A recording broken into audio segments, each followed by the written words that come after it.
You know, in this Western country, this state is known as a capitalist state. Western states are known as capitalist states, yeah, which basically means capitalism, yeah, meaning economic benefit interest is the key fundamental interest or objective in this society and the European and Western societies, yeah.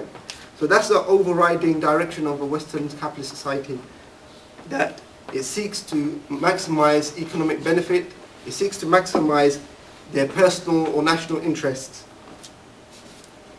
So if that is the objective and if that's what the whole society is based upon, if that's the objective, then wouldn't that have an effect on the policies and procedures and the laws that a country has?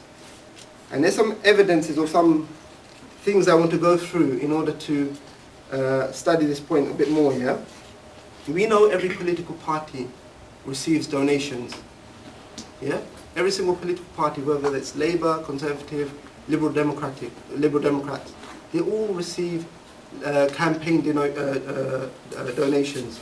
Yeah, you have donors who fund these parties, who give contributions in order for them to be able to campaign for the elections. Now, these individuals, they're not your ordinary individual like you and me, or the normal Joe Blogs on the street, because the normal Joe Blogs on the street can't afford to give a massive donation that these individuals do, these business leaders do. These individuals are people in the society who have a core interest in the society, and they have an interest in making sure that the policies and the laws that are passed in this country benefit them. Yeah? So, for example, we know about a month ago there was this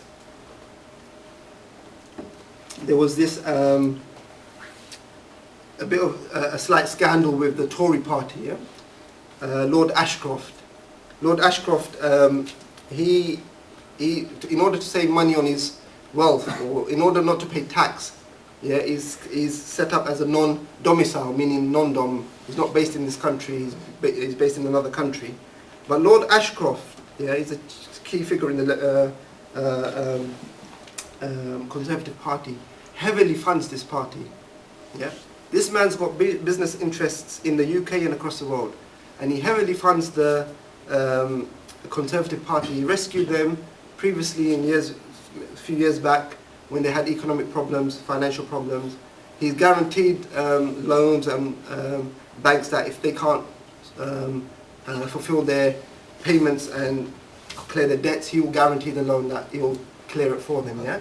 So this individual who is high up in the Conservative Party has a major interest in this party, and he's someone who has business links across the globe. So if it's not for himself, you can see that he might be in a position where he's got ability to declare laws or say if a law is allowed or not, to influence that. Yeah. So you can see that he will, as a business leader, as someone who has networks in the business world, would influence that position. You have Lord Drayson, another medical millionaire. Alan Sugar, recently. We all know Alan Sugar from Apprentice, the one who fires or hires people, yeah? He got hired by Gordon Brown recently to be the entrepreneurship czar, meaning a business leader within the government. And he's been ennobled as a Lord in the House of Lords. And recently, a few weeks back, he's given a £400,000 donation to the Labour Party. Yeah, and you can see that he's not just doing it for because he likes the Labour Party. It's because of certain deals behind closed doors that are happening and certain benefits he can get out of the system. And look, one of the key apparent benefits is that he's become a Lord in the House of Lords, which is part of, when legislation happens, the Lords have to look into bills and what have you as well. So there's a key influential position in the House of Lords. There was this other scandal a few years back with Tony Blair and the head of Formula One, in terms of the head of Formula One gave a payment to the Labour Party, made a donation, and they exempted them from certain advertising laws, which they restricted other companies on in terms of advertising at certain times and certain places. But because this individual gave a particular party donation, you can see the benefit and the favour he got. Yeah. Lakshmi Mittal, you know, the steel magnate, steel business leader who's one of the richest men in the world from India. Yeah, there was a big scandal a few years back again with him and Tony Blair, where he asked Tony Blair to write a letter to the Romanian president or prime minister on his behalf in order for a takeover of a particular steel company, steel factory. And that, because it got exposed from a Welsh MP, because of the Welsh workforce had been made unemployed because of this takeover of this other company, and the competition because of Lakshmi Mittal, they exposed this scandal and they exposed this deal, yeah, which came out and made Tony Blair made him look as if he's got more concerns with the business community than the electorate, the local people, yeah. Lord Drayson, he's a medical millionaire.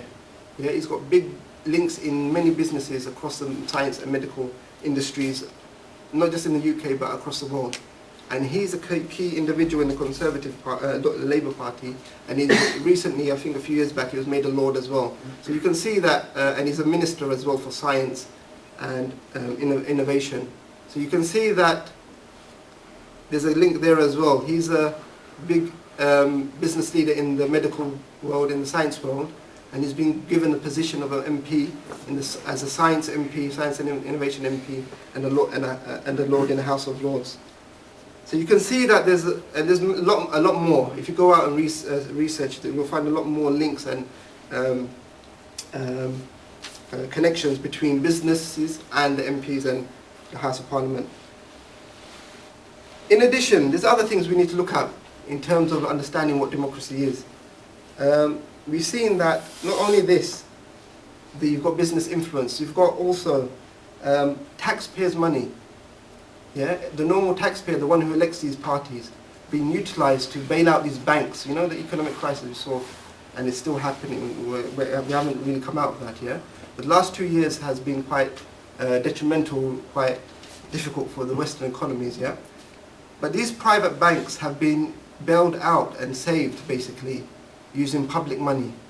Yeah, they've got their own private companies, banks, and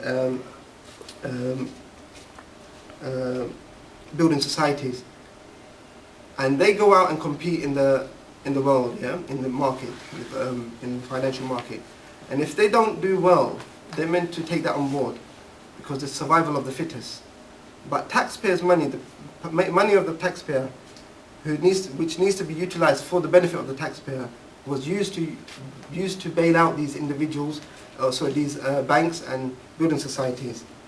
And when these banks and building societies do well, yeah, when they achieve a profit, and you see on the newspaper that this man got a £100,000 bonus, and that man got a £200,000 bonus, and a £300,000 bonus, yeah? Does that come back to the taxpayer? It doesn't. That profit they use with the taxpayers' money does not come back to the taxpayer. So again, you can see money that is being, these MPs and these decision makers are utilizing the money that the ordinary man is paying to save out certain classes of people, which are elites and business leaders, yeah? Also recently we saw the MPs in Parliament, certain MPs and ex-ministers and cabinet ministers, selling themselves, selling their service, yeah? You had Jeff Hoon, Patricia Hewitt and others selling themselves. They were caught in a scandal which came on Channel 4's dispatches, where one of them even said, look, I'm like a taxi for hire, yeah? You hire me, my rate is 3,000, 4,000 a day, yeah, and I'll get you influence within Parliament. And obviously these individuals were journalists who did an undercover